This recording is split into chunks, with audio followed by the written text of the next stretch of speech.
کہ اللہ رب العزت کے ہاں تو یہ جیسے اور بہت ساری مخلوقات اللہ کی خلق کی ہوئی ہیں، اسی طرح یہ بھی ایک اللہ کی مخلوق ہے۔ اور خود سرکار دو عالم صلی اللہ علیہ وسلم کے ہاں جو ہے وہ جنات کے ساتھ جو ہے وہ کئی معاملات جو ہیں وہ سیرہ طیبہ جو ہے اس کے اندر ہمیں اس کے احوال جو ہے وہ نظر آتا ہے، اور خود قرآن حکیم کے اندر اس کی اہمیت کا اندازہ اس بات سے لگائی کہ اللہ رب العزت نے خود اپنی ایک عظیم المرتبت صورت جو ہے اس کا پورا عنوان ہی اس نام اور اس کی نسبت سے جو ہے وہ قرار دیا ہے۔ تو ایک تو اس کی حقیقت کے حوالے سے، اور میں ہمیشہ یہ بھی دیکھتا ہوں کہ اس طرح کے موضوعات پر اکثر افراط اور تفریط کا شکار ہو جاتے ہیں لوگ، یعنی ایک طبقہ آپ کو وہ ملے گا جو یکسر اس کا انکار کرتا ہوا نظر آئے گا، اور ایک طبقہ وہ ہے جو سارے معاملات یعنی زندگی میں کسی طرح کی بھی کوئی خیر یا شر داخل ہو رہا ہے، کوئی اچھائی یا برائی ہو رہی ہے، کوئی غیر متوقع صورتحال زندگی کے اندر داخل ہو رہی ہے تو اسے فوری طور پر یہ جو مافوق الفطرت غیر مرئی چیزیں ہیں جنہیں عام آپ اپنی ظاہر کی اور جسم کی آنکھ سے نہیں دیکھ پاتے ان کے ساتھ اسے منسوب کر دیا جاتا ہے۔ حالانکہ سچائی یہ ہے کہ جیسے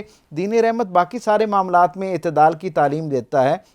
اس کے حوالے سے بھی میں سمجھتا ہوں علم اور آگہی کے درجے پر بھی اور پھر اس سے آگے بڑھ کر عقیدے کے درجے پر بھی ہمیں جو ہے وہ اعتدال کے ساتھ اس کے بارے میں بات کرنی چاہیے اور سوچنی چاہیے۔ جیسے میں نے پہلے عرض کیا قرآن حکیم میں کئی جگہ اس کے حوالے سے تذکرہ ملتا ہے، اور پھر ایک پوری صورت جیسے میں نے عرض کی کہ وہ اس کے ساتھ وابستہ ہے۔ خود سرکار دو عالم صلی اللہ علیہ وسلم کے ہاں جو ہے وہ جنات کا احوال یہ ہے کہ جیسے سرکار ختمی مرتبت کو سارے عالمین کے لیے رحمت بنا کر بھیجا گیا، سارے عالمین کی طرف مبعوث کیا گیا، ان عالمین میں جہاں